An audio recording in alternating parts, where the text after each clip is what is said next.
اعوذ باللہ من الشیطان الرجیم، بسم اللہ الرحمن الرحیم۔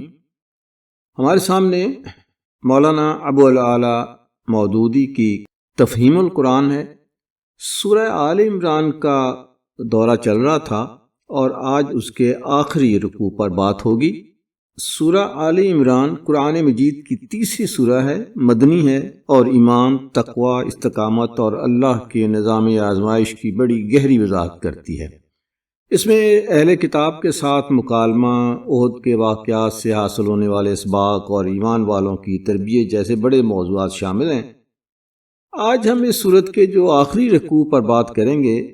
قرآن پاک میں کئی ایک مقامات ایسے ہیں جب آپ پڑھتے ہیں تو آپ جو ہیں بہت متاثر ہوتے ہیں، دل گداز ہوتا ہے اور ذہن کو جھنجھوڑا جاتا ہے، اور دل جو ہے بس سمجھیں کہ یہ وہ ہے جو دل کو مضبوط کرنے والے مقامات ہیں۔ یہ رکوع ان میں سے ایک ہے۔ اس گفتگو میں جو ہم خاص طور پر جو نکات سمجھیں گے، اس میں کائنات کے نظام میں اللہ کی نشانیوں پر غور، یعنی رات اور دن کی گردش، آسمان اور زمین کی تخلیق، یہ سب انسان کو فکر، تلاش اور یقین کی طرف لے جاتے ہیں۔ دوسری بات جو ہے وہ صاحبان عقل، جسے اولو الالباب کہا گیا ہے، تو ان کی صفات، وہ کون لوگ ہیں جو حقیقت کو پہچانتے ہیں، جو دیکھتے بھی ہیں اور سوچتے بھی ہیں۔ رکوع میں ان کا کردار اور طرز دعا بیان ہوا ہے۔ پھر ایک مومن کی حقیقی دعا اور اس کا انداز بندگی جو ہے، اس پر بات ہوگی۔ رکوع کے الفاظ ہمیں سکھاتے ہیں کہ اللہ کے سامنے عاجزی کیسی کی جائے، اپنی کمزوری اور اللہ کی عظمت کو کیسے سمجھا جائے۔ دنیا کی حقیقت اور آخرت کی اصل کامیابی جو ہے، اس پر بات ہوگی۔ اس رکوع میں اللہ مومن کو بتاتا ہے کہ اصل معیار دنیا نہیں بلکہ وہ انجام ہے جہاں انسان ہمیشہ کے لیے ٹھہرے گا۔ رکوع کے آخر میں ایمان والوں کو حوصلہ دیا گیا کہ اگر وہ صبر، تقوی اور استقامت اختیار کریں گے تو دنیا اور آخرت دونوں میں کامیاب رہیں گے۔ یہ رکوع دل کو جھنجھوڑتا ہے، انسان کو جھکا دیتا ہے اور ایمان کو تازہ کرتا ہے۔ ہمارے آج کے پوڈ کاسٹ کی گفتگو جو ہے وہ انہی نکات کے گرد گھومے گی، اور ہم دیکھیں گے کہ کس طرح یہ رکوع آج کے انسان کے دل اور زندگی دونوں کو روشنی دیتا ہے۔ انسان جب بھی رات کے وقت کھلے آسمان کے نیچے ان گنت ستاروں کو دیکھتا ہے نا، تو عموماً اسے محض ایک خوبصورت منظر لگتا ہے، مطلب ایک خاموش سا تماشا۔ ہاں بالکل، ایک عام سی بات لگتی ہے سب کو۔ لیکن کیا ہو اگر کائنات کا یہ سارا پھیلاؤ، یہ ستارے اور سیارے اور دن رات کا یہ جو مسلسل چکر چل رہا ہے، یہ دراصل ایک بہت بڑی اخلاقی عدالت کا خاموش ثبوت ہو؟ واقعی یہ ایک بہت بڑا دعویٰ ہے۔ جی، آج کے اس ڈیپ ڈائیو میں ہم اسی حیران کن خیال کا تفصیلی جائزہ لینے والے ہیں، اور ہمارے سامنے جو تحریر ہے وہ مولانا سید ابو العلا مودودی کی مشہور تفسیر تفہیم القرآن سے سورت آل عمران کا آخری رکوع ہے، یعنی 20واں رکوع۔ اور یہ بہت اہم رکوع ہے۔ بالکل۔ ہمارا مقصد آج صرف ان آیات کا ترجمہ پڑھنا بالکل نہیں ہے، بلکہ ہم اس تحریر میں چھپے ان گہرے فلسفیانہ دلائل کو کھوجیں گے جو آسمان کے مشاہدے سے شروع ہو کر انسان کو سیدھا ایک کڑے احتساب اور پھر انسانی برابری کے ایک انقلابی تصور تک لے جاتے ہیں۔ اور اس گہرے مطالعے کی سب سے خاص بات یہی ہے کہ یہ ہمارے روایتی سوچنے کے انداز کو پوری طرح چیلنج کرتا ہے۔ صحیح بات ہے۔ یعنی عام طور پر مذہب کو صرف عبادات یا چند عقائد کا مجموعہ سمجھا جاتا ہے، لیکن مولانا مودودی نے ان آیات کی جو تشریح کی ہے نا، وہ بتاتی ہے کہ ایک باشعور ذہن کس طرح اس طبعی کائنات، میرا مطلب ہے فزیکل یونیورس کے قوانین کو دیکھ کر اخلاقی کائنات کے قوانین دریافت کرتا ہے۔ واہ، فزیکل سے سیدھا اخلاقی کائنات تک کا سفر۔ جی ہاں، ہم مشاہدے، انسانی عقل اور الہی انصاف کے اس سفر کو سمجھیں گے جو واقعی کسی بھی سوچنے والے دماغ کے لیے ایک زبردست فکری جھٹکا ہے۔ چلیں پھر اس بات کی تہ تک پہنچتے ہیں۔ سفر کا آغاز ان نشانیوں سے ہوتا ہے جو ہر وقت ہمارے چاروں طرف بکھری پڑی ہیں۔ بالکل بکھری ہوئی ہیں۔ تحریر میں واضح کیا گیا ہے کہ زمین اور آسمانوں کی پیدائش اور دن اور رات کے باری باری آنے میں ہوشیار لوگوں کے لیے نشانیاں ہیں۔ مطلب یہ وہ لوگ ہیں جو اٹھتے بیٹھتے اور لیٹتے ہر حال میں اس کائنات کی ساخت پر غور کرتے ہیں۔ ہاں، اور یہاں مولانا مودودی ایک بہت دلچسپ نقطہ اٹھاتے ہیں کہ یہ آخری رکوع محض چند الگ تھلگ آیات نہیں ہے، بلکہ یہ پوری سورت آل عمران کا خاتمہ کلام یا آپ کہہ لیں کنکلوژن ہے۔ او مطلب پوری صورت کا نچوڑ ہے یہ؟ 100%۔ یہ سیاق و سباق انتہائی اہم ہے۔ دیکھیں پوری صورت میں جو طویل بحثیں، دلائل اور تاریخی واقعات بیان ہوئے ہیں ان سب کو اب اس ایک حتمی نتیجے کی طرف موڑا جا رہا ہے۔ صحیح۔ مدعا یہ ہے کہ اگر کسی نے پچھلے تمام دلائل نہیں بھی سنے نا اور وہ صرف کھلی آنکھوں سے اس کائنات کے نظام کو دیکھ لے تو وہ بھی اسی سچائی تک پہنچے گا۔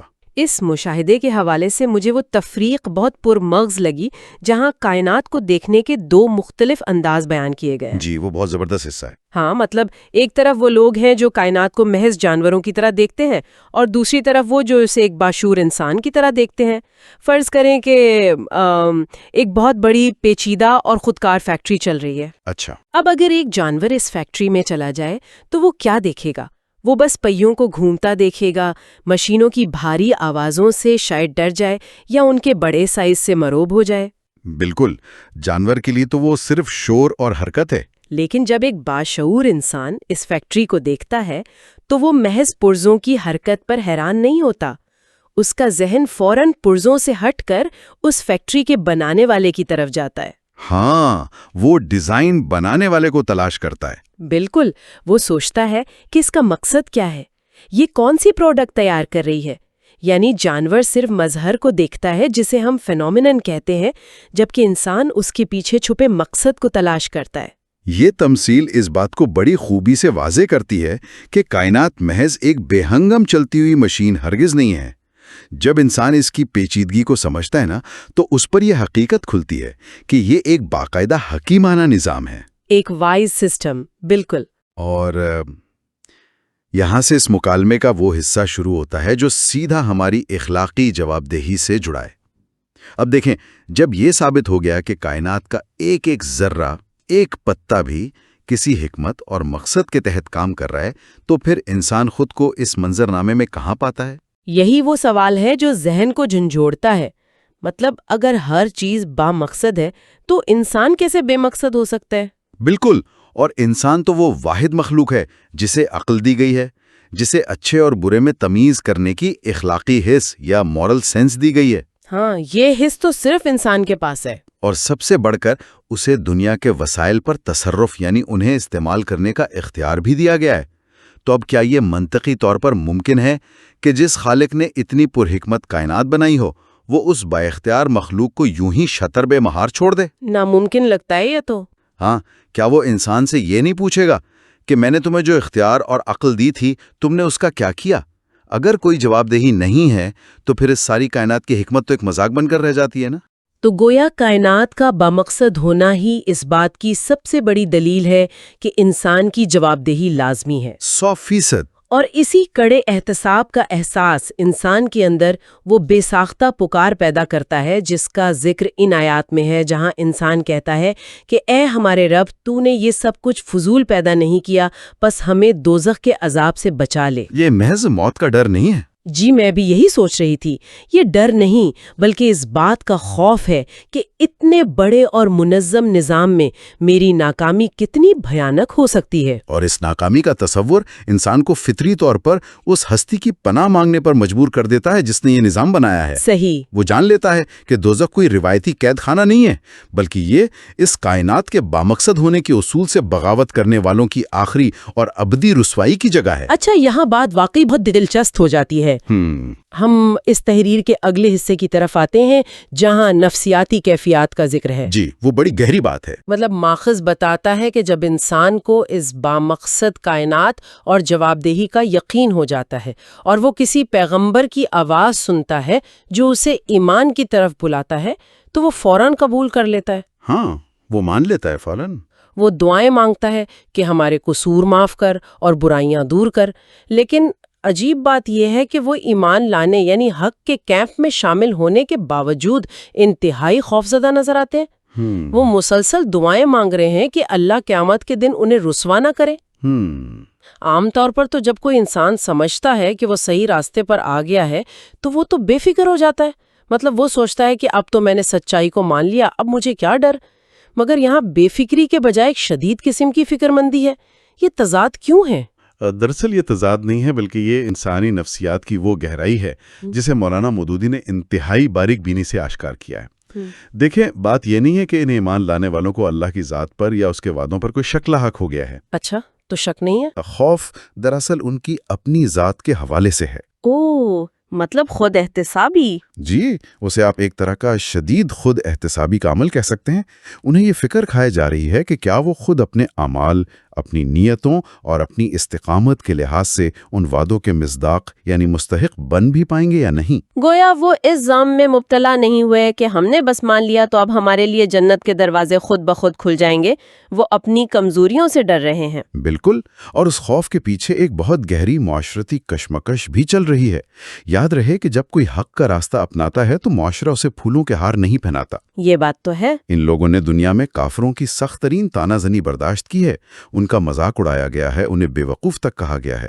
اب ان کی نفسیاتی کیفیت یہ ہے کہ اگر خدا نخواستہ ان کی اپنی کسی نادانی یا عمل کی کمی کی وجہ سے وہ آخرت میں ناکام ہو گئے تو یہ ان کے لیے دگنی رسوائی ہوگی۔ ہاں، ڈبل نقصان ہو جائے گا۔ وہ قیامت کے دن ان کافروں کے سامنے ذلیل نہیں ہونا چاہتے جنہوں نے دنیا میں ان پر طنز کے تیر چلائے تھے۔ وہ یہ نہیں سننا چاہتے کہ دیکھو دنیا میں اتنی تکلیفیں اٹھائیں اور ایمان لا کر بھی ان کا کیا بھلا ہوا۔ یہ خوف کسی کمزوری کی نہیں بلکہ ان کی انتہائی عاجزی اور سچائی سے ان کی شدید کمٹمنٹ کی علامت ہے۔ 100% درست بات ہے۔ اب اس بے پناہ عاجزی، اس اندرونی خوف اور مانگی جانے والی ان دعاؤں کا جو جواب کائنات کے خالق کی طرف سے آتا ہے نا، وہ اس مطالعے کا ایک عروج ہے۔ جی، اور وہ جواب واقعی حیران کن ہے۔ اللہ کا جواب آتا ہے کہ میں تم میں سے کسی کا عمل ضائع نہیں کروں گا، خواہ مرد ہو یا عورت، تم سب ایک دوسرے کے ہم جنس ہو۔ یہ بظاہر ایک سادہ سا جملہ لگتا ہے، لیکن اگر ہم اس وقت کے حالات اور حتیٰ کہ آج کے معاشرے کو بھی دیکھیں تو یہ معاشرتی تفریق کو جڑ سے اکھاڑ دینے والا اعلان ہے۔ یہ دراصل الہی انصاف کا وہ کڑا معیار ہے جو دنیاوی معاشروں کے تمام مصنوعی معیارات کو زمین بوس کر دیتا ہے۔ مطلب اس وقت کے قبائلی، طباتی اور مردانہ بالادستی والے معاشرے میں تو یہ تصوری محال تھا کہ ایک طاقتور سردار اور ایک کمزور عورت کو ایک ہی ترازو میں تولا جائے گا۔ تو اس سب کا اصل مطلب کیا ہے؟ اسے ذرا آج کے دور کے ایک تصور سے ملا کر دیکھتے ہیں۔ فرض کریں دنیا میں ایک ایسی مثالی اور بے داغ عالمی کارپوریٹ عدالت قائم ہو جائے۔ اچھا، کیسی عدالت؟ جہاں اس بات سے قطعی کوئی فرق نہ پڑتا ہو کہ کٹہرے میں کھڑا شخص کسی بہت بڑی ملٹی نیشنل کمپنی کا CEO ہے یا پھر اسی کمپنی کی عمارت میں جھاڑو لگانے والا ایک معمولی کارکن۔ واہ، جہاں دونوں کے اعمال کو جانچنے کا پیمانہ 100% ایک ہی ہو۔ بالکل، مطلب کوئی خاندانی پس منظر، کوئی ظاہری حیثیت یا عہدہ کام نہ آئے۔ جو پالیسی اس CEO پر لاگو ہو، بینا وہی پالیسی اس کارکن پر بھی لاگو ہو۔ صحیح۔ اب ہماری مادی دنیا میں ایسا نظام ہمیں شاذ و نادر ہی نظر آتا ہے نا، کیونکہ یہاں فیصلے اکثر طاقت اور مرتبے کے زیر اثر ہوتے ہیں۔ لیکن یہاں کائنات کا خالق اسی بے داغ اور مطلق انصاف کی ضمانت دے رہا ہے۔ یہاں جو بات سب سے زیادہ حیران کن ہے وہ یہی ہے کہ مولانا مودودی نے اس کی جو تشریح کی ہے وہ اسی مطلق انصاف کو نمایاں کرتی ہے۔ مادی کائنات تو کشش ثقل اور طبعی قوانین کے تحت چلتی ہے نا، لیکن جو اخلاقی کائنات ہے اس کا محور یہ اندھا اور غیر جانبدار انصاف ہے۔ زبردست بات ہے۔ اللہ کے ہاں ایسا کوئی دستور نہیں ہے کہ عورت اور مرد، آقا اور غلام، کالے اور گورے یا اونچ اور نیچ کے لیے انصاف کے اصول یا فیصلے کے معیار الگ الگ ہوں۔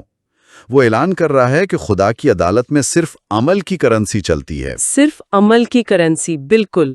جن لوگوں نے حق کی خاطر اپنے وطن چھوڑے، جنہیں گھروں سے نکالا گیا، جو ستائے گئے، جنہوں نے جنگ کی اور جانیں دیں، یہ وہ ٹھوس اعمال ہیں جن کی بنیاد پر ان کے قصور معاف ہوں گے، نہ کہ ان کے قبیلے یا جنس کی بنیاد پر۔ اور اس اخلاقی اور منصفانہ نظام کی طاقت کا اندازہ اس بات سے لگایا جا سکتا ہے کہ اس نے معاشرے میں معجزے کے روایتی تصور کو ہی بدل کر رکھ دیا۔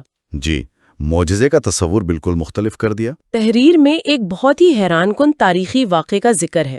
ہوتا یہ ہے کہ کچھ غیر مسلم نبی صلی اللہ علیہ وسلم کے پاس آتے ہیں اور پچھلے پیغمبروں کے مادی معجزات کا حوالہ دیتے ہیں۔ وہ کہتے ہیں کہ موسیٰ علیہ السلام کے پاس تو عصا اور ید بیضا کا معجزہ تھا، یعنی ان کی لاٹھی سانپ بن جاتی تھی اور ہاتھ چمکنے لگتا تھا، اور عیسیٰ علیہ السلام تو اندھوں کو بینائی اور کوڑیوں کو شفا دیتے تھے۔ تو وہ سوال کرتے ہیں کہ آپ کیا لائے ہیں، ہمیں کوئی ایسا ہی کرشمہ دکھائیں۔ دیکھیں یہ انسانی ذہن کی ایک بہت پرانی الجھن ہے۔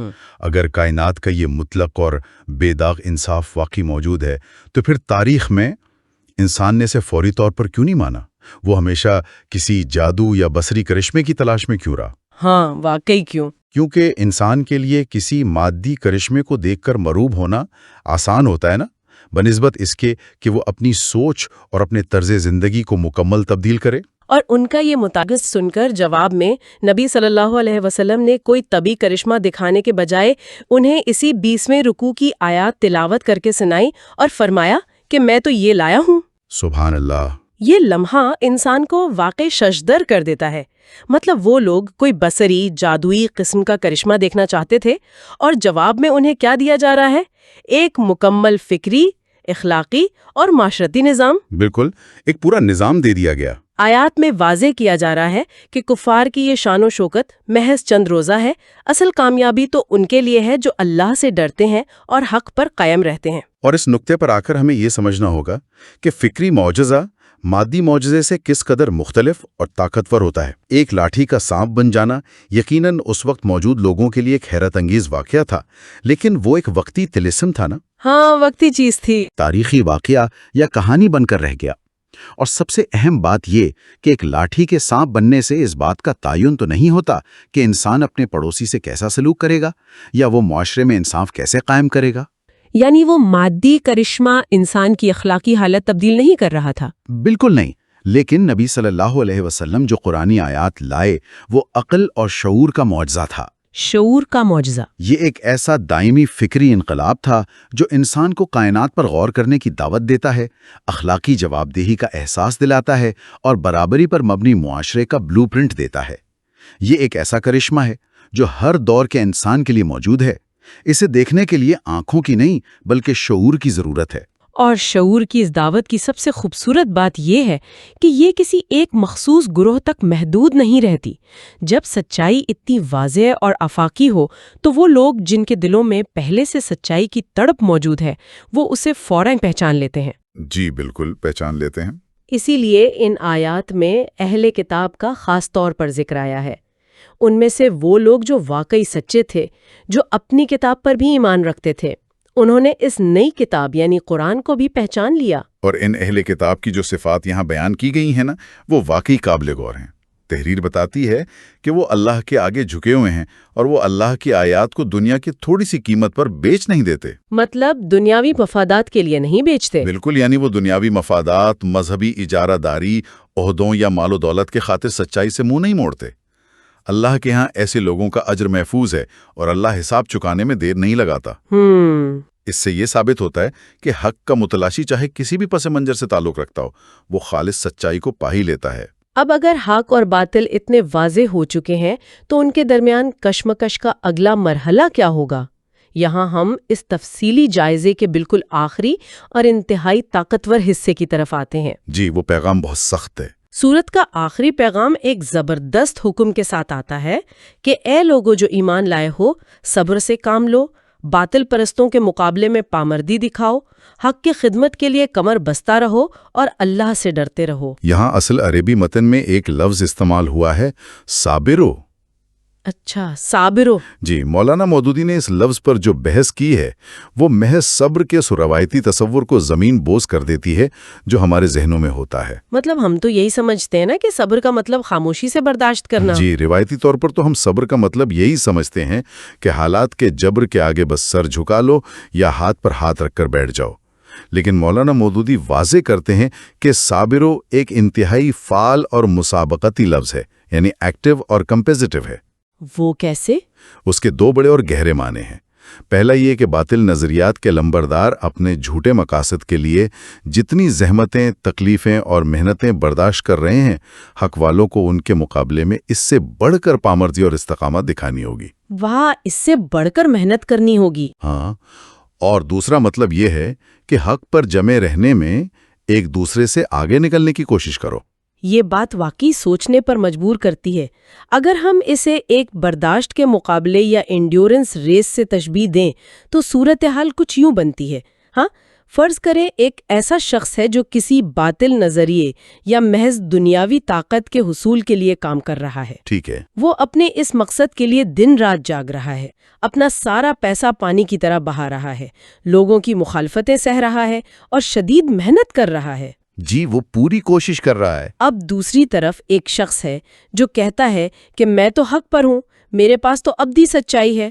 تو کیا وہ محض گھر بیٹھ کر یا دن میں صرف تھوڑی سی کوشش کر کے اس باطل کو شکست دے سکتا ہے؟ ہرگز نہیں، ایسا ہو ہی نہیں سکتا۔ بالکل، اسے اس سے زیادہ استقامت دکھانی ہوگی۔ اگر ہم اسے وسیع تر تناظر میں دیکھیں تو اس کی ایک نفسیاتی وجہ بھی ہے جو اس پوری کشمکش کو سمجھنے کی کلید ہے۔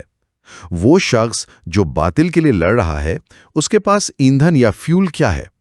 اس کا ایندھن اس کی انا ہے، دنیاوی مال ہے یا وقتی طاقت ہے؟ ہاں، اور یہ چیزیں تو ختم ہو جاتی ہیں۔ بالکل۔ یہ تمام چیزیں محدود ہیں، یہ ایک نہ ایک دن ختم ہو ہی جاتی ہیں۔ جی۔ لیکن جو شخص حق کے راستے پر ہے نا، اس کا ایندھن الہی جواب دہی کا احساس اور خالق کی رضا ہے۔ یہ ایک لامحدود ایندھن ہے۔ زبردست۔ اس لیے اگر باطل ایک قدم بڑھاتا ہے تو حق کو اس کے مقابلے میں 2 قدم بڑھانے ہوں گے۔